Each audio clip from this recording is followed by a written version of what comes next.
You know what? And one more training exercise. Take that bird with you and bring it back alive. You lose concentration, it disappears. It disappears, you fail. Don't fail.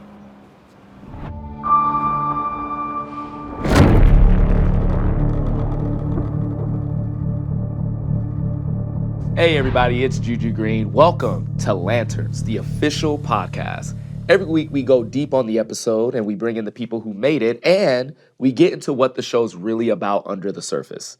Today we're diving into episode 2, Trust Fall. It was written by Vanessa Baden Kelly and Chris Mundy and directed by James Hawes. This is a spoiler discussion. You got to remember that. So if you haven't seen the episode, watch the episode and then meet us back here. It's that easy. Now, this episode is a manhunt. Hal hunting Macon's benefactor, a crew of aliens hunting a manhunter, and we realize by the end that they're all one and the same. But Trust Fall is really just one long test of who you can trust in this show, and the answer keeps coming back the same. No one. What I love about this episode, man, is that it splits up the two principal characters, Jon Stewart and Hal Jordan, and we really get to see what they're made of on their own. And we get to see Jon Stewart fight on an amazing car chase. You get to see real detective work from a space cop with boots on the ground. There's just so much that brings it all together by the end of this episode that really keeps the plot moving forward. And I cannot wait to discuss all of it. I wanted to talk to you about this at the meeting, and you shushed me. You're killing me, Jordan. You know that. I'm sitting down with the people who built this episode. Showrunner, executive producer, co-creator, and writer Chris Mundy, co-executive producer and writer Vanessa Baden Kelly, and executive producer and director James Hawes, who directed this episode and the pilot. We met Chris on last week's episode, but Vanessa is an Emmy-winning actress and Emmy-nominated writer from Issa Rae's Giants and The Sex Lives of College Girls. And James directed all of season 1 of Slow Horses. All right, let's jump into it with Chris, Vanessa, and James. What's going on, everybody? I'm super excited to be joined here by the showrunner and executive producer, Chris Mundy, writer and co-executive producer, Vanessa Baden Kelly, and James Hawes from the couch over there, director and executive producer. Thank you so much for being with me, guys, talking about episode 102 of Lanterns. This is really exciting. We're really excited to be here. How does it feel like finally being able to talk about the show with somebody? I feel like we talk about it a lot. Okay. But it's like, you work on this thing for so long. It's been like 2 years for all of us. So like the fact that it's now actually real is very cool. And the fans, I'm sure, are loving it. Like, I'm loving it. Like, you know, spoiler alert, I watched a lot of it. And so, like, so I'm just, like, waiting for everyone to talk about it and to, like, actually see all your good work. Like, this show is shaping up to be something phenomenal, especially in episode 2. You guys have done something really cool by keeping it grounded while still having, like, the constructs feel like it's real, but it's not real. Like, let's just really get into it, okay? Sure. So, in this episode, it's titled Trust Fall. Yeah. I need to know, what was the inspiration for the title of this episode? The inspiration for the title of this thing is something that's not in the episode. No, exactly. There's nothing that happened. They're actually separated. It's the opposite. Yeah, because the opening of the show, which is now Hal waking John up with a splash of water. We originally wrote as he'd put him up on top of the waterfall, but it was just a little ungainly to try to do it. So Hal was down there trying to get him to jump, and so Trust Fall came from that, and we were like, you know what, Hal, let's just keep it. You did okay. Just like, it's not here anymore, but you know, it's a cool title. Yeah, it is a good title. It's a great title. Yeah, it still fit the mood. Thematically, it still works. Right, Vanessa and James, I have questions for you. Like, obviously, Green Lantern is like a very popular character in pop culture. My first introduction to him was Justice League, the Unlimited animated series. Yeah, Jon Stewart's my guy. Like, didn't even know who Hal Jordan was, but I'm very curious. Like, what brought you onto this show? What was your first encounter with Green Lantern, and how did that attract you to Lanterns? Well, you know, I grew up a DC fan. I had seen everything the same way you had, watched all the cartoons growing up. And I had known Chris. I started on Ozark as Chris's assistant. Mm-hmm. So at this point, I'm in a completely different room. I'm writing a completely different show. And Chris tells me, hey, I think I'm gonna do the show Green Lantern. What do you think about that? I was like the space cop? Like, I couldn't imagine, you know, my boss who had done this like amazing grounded Ozark, fucking with space cop. I'm like, I mean, I think it's dope. Do you think it's dope? I think it's dope. I think it's going to be great. So as, you know, Chris and Tom King and Damon Lindelof went through that process, he would like talk to me about it, and I would just be like, Chris, if you do this, this is gonna be cool. And we would talk more and more about story. And then by the time it was time to open the room, he was like, would you be interested in coming? And I was like, for the Black Green Lantern? Fuck yes. I am on my way. Say less. So obviously, you know, I have the same touch point as so many people, but being able to get into the room was through Chris. Right, yeah, see, I love that. Plus, yes, Black Green Lantern, you say yes immediately. Immediately, to that. I will ask questions later. Like, I'll be there for it. James, what about you? I grew up with DC, although I have to confess that Green Lantern wasn't my first place to go. But then I got this call from Chris Mundy, and rather like Vanessa, it was about having the combination of this writing team coming to that kind of material, which just promised something very different. Felt like it would be fun. We laughed on the phone call, so I thought this was going to be a great creative team. And yeah, it felt a really good way to take the genre somewhere new. And on that call, James was like, but I just want to know, how are we going to do flying? Yeah. It was really the test case. It's like, if we fucked up that answer, then like it was going to be like, oh, I do not want to talk to these guys anymore. We had some big conversations about flying. I mean, we're talking about a more rooted approach to it, into which you then bring Green Lantern. And I said, we just got to think about this. What's he doing? Is he just leaning forward? Is he clicking his heels? Is he flapping his arms? What does that look like in a more grounded version? And Chris was like, yeah, it's not a bad question. And genuinely, we played quite a lot. We worked with Kyle and Aaron about what that was going to look like. Fly. Fly. Fly. And I love how in this episode, you start off with the whole like, oh, we're going to show you how to fly, John. Yeah. And I love how he doesn't necessarily do it. Something else comes out of it. Sure. But I love this conversation of how do we do flying being like one of the first questions, and this is how you start this episode. Yeah. But I really like, again, how grounded the show is and how the flying isn't necessarily as bombastic as most flying scenes. It's almost just a natural part of these characters. We tried. Even just the contrail of it, we just tried to, James had a big picture of that up in his office, in our production office, of just like trying to keep everything as real as possible if a man could take off flying. Me, I'm a fighter pilot. So I've heard. When I think fly, it's automatic. So you just concentrate. Think flight. Great, thank you. The big thing that happens in this episode, you split up the lanterns in a show called Lanterns, right? Yeah. And immediately I was like, oh, we're doing separate stories? Okay, cool. And I find when you do that, you give the audience a chance to kind of get to know characters on their own, because we first see them together. And so getting to know them on their separate tip, I thought that was like really cool. But what does that unlock for you guys like to separate them in this episode? Like, what did you get out of it? I think when we were discussing it, there was this idea that even though they were together, like physically, there was like a Cold War happening between the two of them.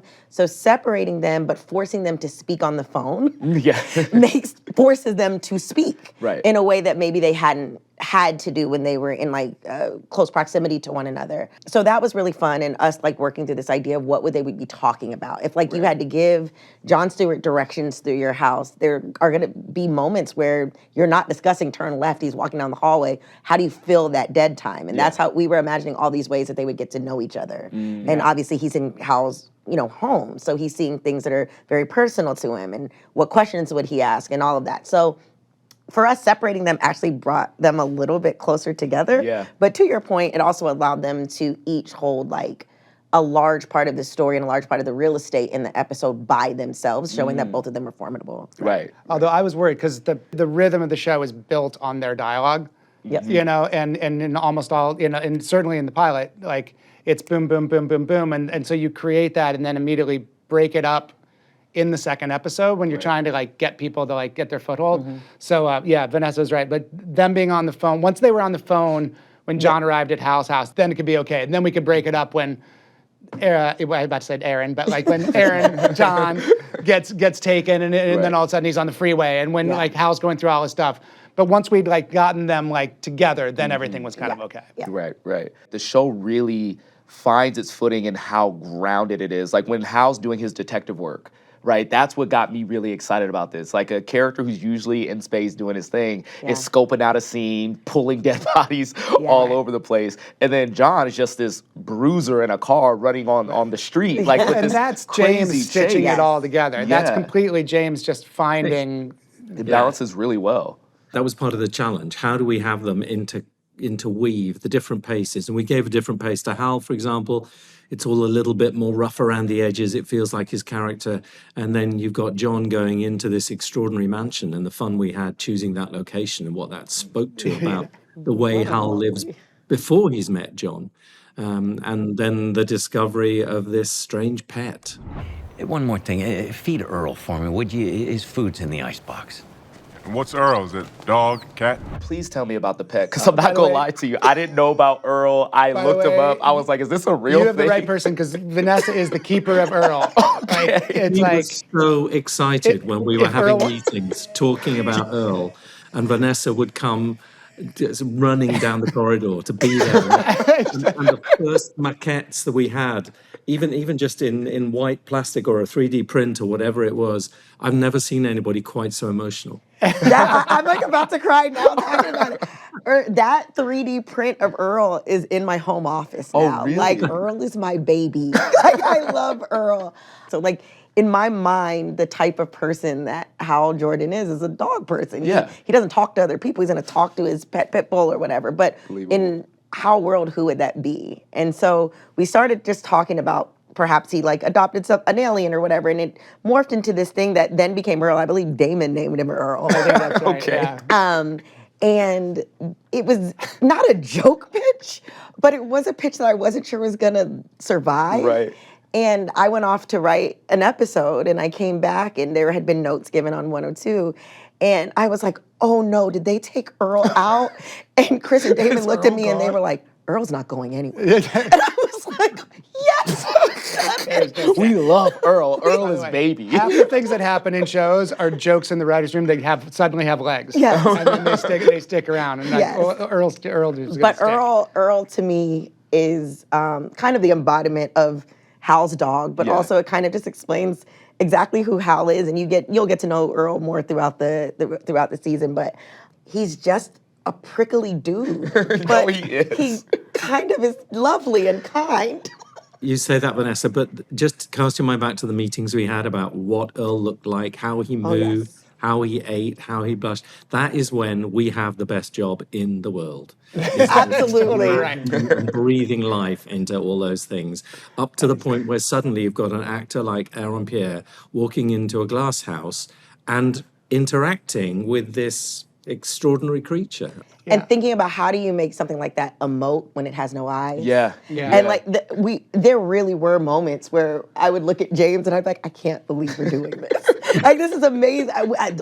If he needed to be a bit more green, or if he needed to have more like. Oh, and no joke, there were a lot of Earl meetings. Oh, really? Oh, yeah. there were a lot So of it Earl went meetings. from pitching Earl to being afraid that Earl was gone to Earl's not going anywhere to let's have a whole To like, Earl Yes. I meeting. think Earl's a little too Little Shop of Horrors. Yeah, There we was- need there him was a with a period where longer neck. Earl was not looking like the Earl you know. There. One of my favorite lines in the entire season is when he realizes and he's startled and he's like, hey man, I'm here to feed you.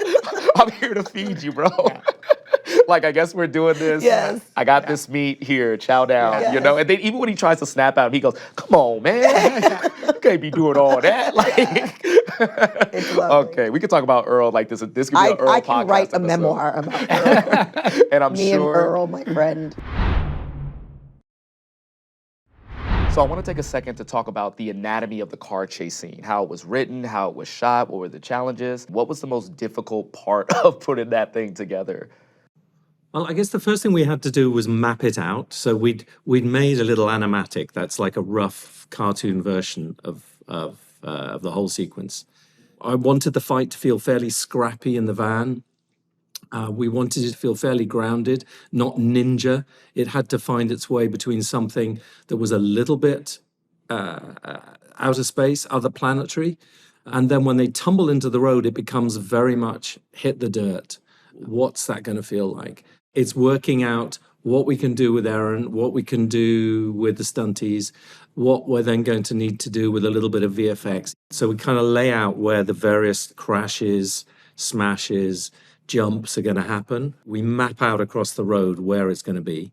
And all the time, we're having to describe to him where we think the bird is now, where it's flying. Look up a bit. No, it's a bit further forward than that. So we could see him chasing the bird and finding his way through. But the biggest thing was really just keeping up the dynamic of that. We have to shoot it in sections, otherwise somebody's going to get flattened. Somebody's going to end up ground into the highway.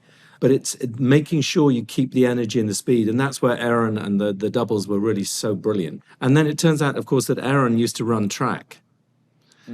So we had a double in there to help Aaron with the running and with the sprinting. He's a stunt guy, he's pretty fit and together. He couldn't get close to the speed that Aaron was managing. It was absolutely hopeless. So we had to come back and redo all the double work with Aaron doing his own running. Even talking about, this man who's coming after him, he's an alien, but to what extent? What are his superpowers? How much can he bounce? And then for us deciding, and it's the same thing as the tone of the whole show, when is it feeling rooted and organic and a bit Jason Bourne? And when do we give it those little extra peps where you can see that there's just that extra bit of physics involved? There's something superhuman about the way he hits the roof. When somebody jumps on top of the car, it's mixing in those and the straight, more grounded drama of the race through. Yeah, those are the two things to me too. It's like that was the thing that James did so well. It's like finding those things, that moment where he like picks him up and like he flies up to the top of the van like way too fast, and one of the leaps over the cars. Yeah. And that's just kind of it. Other than that, it's like it is out of like a Bourne movie or something. But there's just like, oh, this guy is other, and this guy is going to end up being other. Right.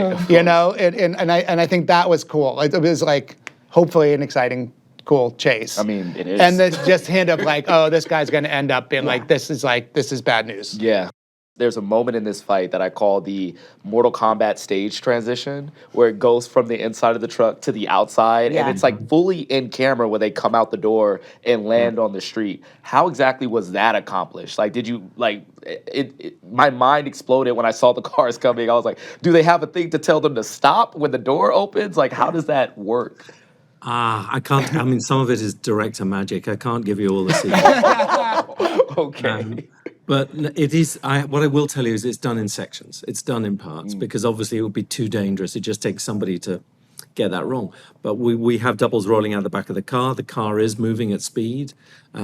We don't necessarily have the vehicle racing at him in exactly the same frame in camera. Is the only thing I can tell you. Sick moment, by the way. Yeah, it's great. Great. But that's the same stretch of highway. There's the big scene in La La Land where they like it's the it's same, that highway. It's the same. It's the same. It's another spot. day of sun. Wow. Okay. Nice callback. I like that. That's really good. Wow. We had need it to for a come up with weekend. That was what focused the mind. It was 2 days to achieve that. Yeah. That's really cool. I also like the narrative, like purpose of that scene as well. You have Jon Stewart in this moment showing that he can not only just like fight before he gets the ring, proving that he's a self-made man, right? Like Hal Jordan, where you think he can just use the ring to get out of these situations. He's like, no, if I don't have the ring, I'm still a formidable force. So I really liked how that speaks more to his character as well. I apologize for the violence. Did you tie me up to ask me questions about my fucking bird? No, I tied you up to ask you about manhunters. Going into like that scene and him like dealing with that alien race, they give him a 48-hour like time clock, which immediately kicks the show into another gear of like, oh, a dangerous thing is going to happen if they do not accomplish this. Moving forward, without spoiling anything, what does the 48-hour clock like did for you guys, and like how did you kind of keep everything exciting with that clock? I think just generally in like writing, putting a clock on anything just gives you a lot of momentum because everything has to happen and it has to happen now. And I think that helped us conceive of what are the biggest swings that either of these characters can take because they don't have a lot of time to kind of lollygag, especially with John as like a trainee. It also activated John because before that, Hal wasn't really particularly trying to allow him to use the ring or really make him a part of anything, but there's no time to like take the kid home. He has to be a part of the investigation now. And so it helped make them a team in a way that they wouldn't have been before, especially considering Antaan gave John the directive. Right. Yeah, and that was the big moment. It's the clock. but the clock makes John turn around at the end of the episode, and it's like, what do you know about manhunters? Where'd you hear that word? Like that was the moment, even in the break, like when we originally first started breaking the season, we were thinking maybe John holds that secret for a minute, but then we were like, no, it's way more urgent if it's like, oh, I got to trust this dude that I don't really trust. Yeah. Right. And then they're just in it. So that was kind of like, that was a key to unlocking the season for us in a lot of ways. And we if I remember correctly, we discussed it quite a bit, how long John was going to hold that secret and how long he wasn't. It was a long time, but ultimately we just decided that it was the first step in them trusting each other. You already discussed it. I have to bring it up. Sinestro. Like, the Sinestro reveal at the end of this episode really made me, like, close my computer. And you know how, like, you do that thing where you just look down and go, okay, it's about to get crazy. It's about to get crazy. Sinestro is in this. Talk to me about, like, that conversation, because it is so interesting that you have the baddest guy to ever wear a Green Lantern ring. And if you know your lore, other rings. But when he calls John the bigger threat over the Manhunter, that really made me go, well, what does that mean, right? So talk to me about those words that he used particularly in order to rattle Hal. We talked about coaching tree a lot since this whole thing was about John as trainee of Hal, and Hal was trained by Sinestro. Yeah. And Sinestro actually in the lore was trained by Abin Sur, right? Yeah. So it's like a so chain. we're like we've got this coaching tree, and like Sinestro can talk to Hal in a way he's not talking as just as bad guy of the lore. Of course. Of the canon. He's talking as, hey, look, I trained you, we're close.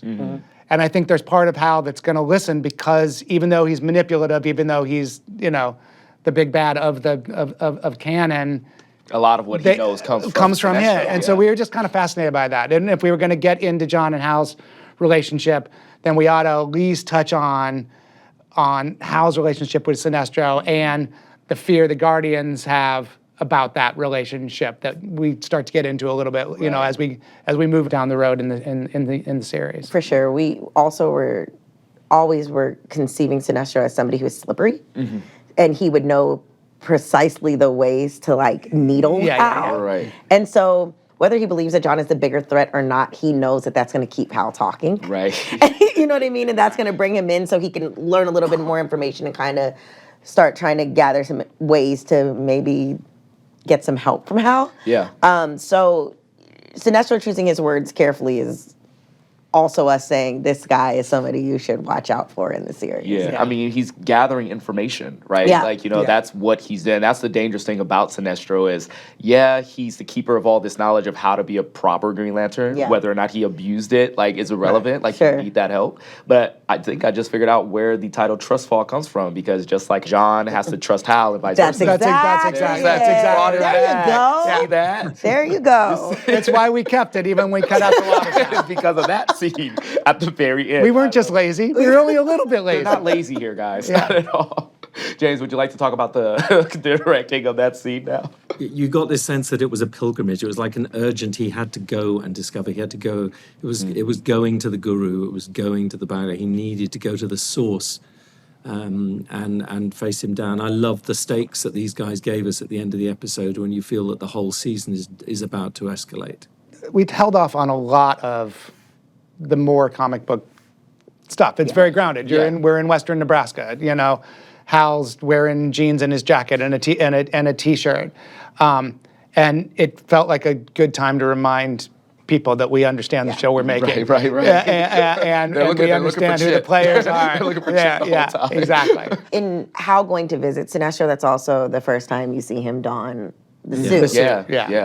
Because he has to go to space. And so it just felt like the moment in the show to just tell everybody we know that we're doing Space Cops. Yeah, right. We know we know what they're doing. Yeah, for me, like watching this show, I'm gonna talk about it ad nauseum again. It's the grounded nature of the show, but you still find a way to say we know this is a Green Lantern show, and I think that's evident from John's bird. Yeah. Right? That's constantly hovering, constantly there. Even though we're doing detective work, even though we're in these gritty fights in the streets and everything, we still have like the spirit of Sure. the mythos, like always present, right? Yeah. I'm so happy to hear that. I'm so happy to hear that too. Like, I swear to That's God, what we were hoping. I literally, like, that's exactly right. I catch these things. Yeah. Yeah. That's really true. Though. That's what we were hoping for. So I'm happy to hear that that's how it landed. And just to touch on Sinestro one last time, that was also for me one of the first times in my career that I've done like or been on set with that type of character.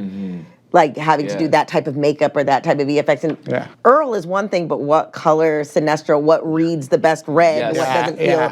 That was something that was brand new to me, and I thought James handled so beautifully. Like, nope, it looks a little too fuchsia. Bring him back. Oh, we painted poor Ulrich like 5 times. At least 5 times. At least 5 times. You're putting your finger on it as well, really, Juju.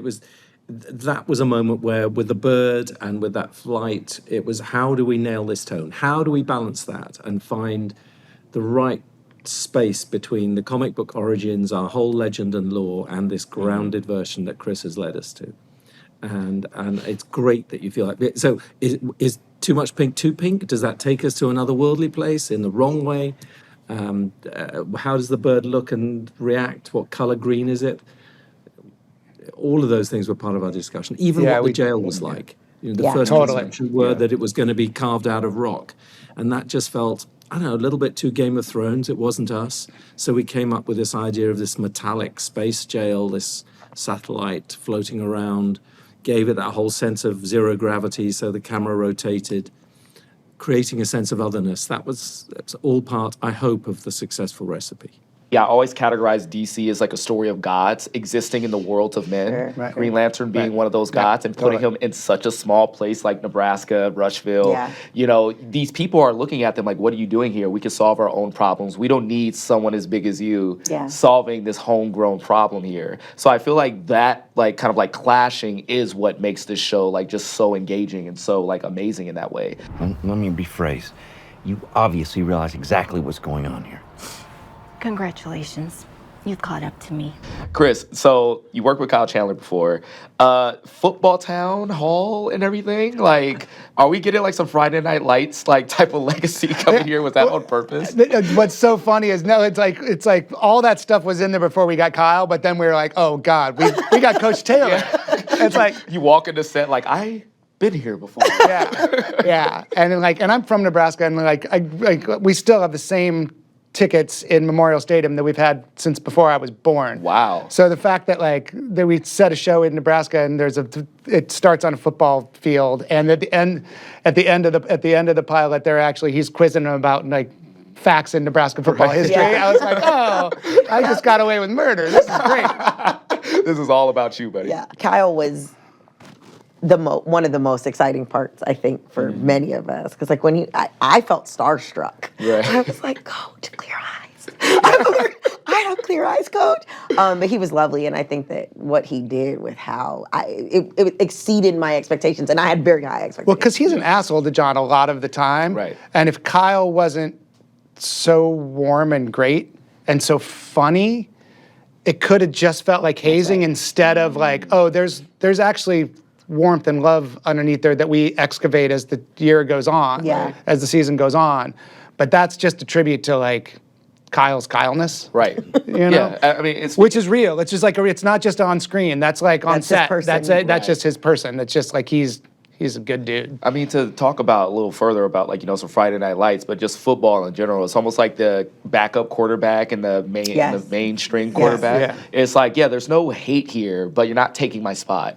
That's right. So I'm going to rib you, I'm going to test you, I'm going to do all these things, but it's still love here. I want to see you do great, just not while I'm around. Yeah. Chris and I are big football fans, and that's one of the things that even when I was his assistant brought us together. So you'll see later on. I was about to say, you will see later on. I went to Florida State, and Chris allows for there to be a tiny Florida State tribute. I just, I love football though, and it's a home team.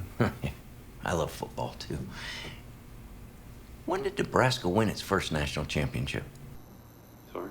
Thank you so much for talking to me about this episode. Thank you for having me. Seriously, It's a blast. And we get to see James, even though you're I know. Thank you for that. Wow. Love talking to those guys. I really like them describing splitting up the two lanterns as a way to bring them closer together. But I'm not going to lie, my favorite part, Earl. I want an Earl spinoff. Now, before we go, a message from someone we just met this week. He plays Antaan, the alien holding the 48-hour clock. Here is Paul Ben Victor. This interrogation scene with Aaron was all about control and power. I mean, on the surface, it's just two people talking, but underneath, it's this inner battle. It kind of felt like a quiet storm brewing. And I loved working with Aaron. He's a wonderful actor. He's from England, and we both come from the theater, so we spoke the same language, kind of real simpatico.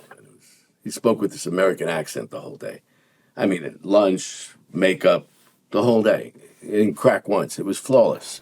How the fuck am I supposed to do that? Your bird. This bird is proof you can achieve the impossible. He's got this very warm, almost quietly dangerous delivery, and you can't help but just be drawn to him because he's just magnificent. And my character, I would say his weapons were more about patience, psychology, very manipulative, not volume and bravado. You have 48 hours, John. Find the manhunter. And it was great to work with old friends, Garrett Dillahunt, Kyle Chandler. Fantastic actors, just the best. I was just thrilled to get this script. When Alexa Fogel sent it to me, I was blown away. And this scene in particular, it's epic. And I have to say, it's one of the best roles ever. It's great. Paul Ben Victor, man. Man plays the scariest guy in the episode, and somehow you're on his side by the end of it. I especially like the bit where he talked about Aaron and Pierre and their scene together and how he would do an American accent the entire time. I didn't even know he wasn't American at this point, so that would have messed me up if I was on set with him. Thank you, Paul. Antaan's gonna haunt everybody. Huge thank you to our guests, Chris Mundy, Vanessa Baden Kelly, James Hawes, and to Paul Ben Victor for that awesome message. The next episode is called Outcast with a K, so you already know it's about to be a good episode. And you can watch or listen to us break down this episode right after it drops. Stream new episodes of DC Studios' original Lanterns on HBO Max, and catch Lanterns, the official podcast with me, on HBO Max, the HBO Max YouTube channel, and wherever you get your podcasts from. Subscribe so you do not miss a thing. That's our show. 2 episodes in, and I still can't believe I get to take this thing apart with the people who made it. See you next week, guys. And remember, in brightest day, in blackest night, no evil shall escape my sight. Let those who worship evil's might beware my power. Green Lantern's lights!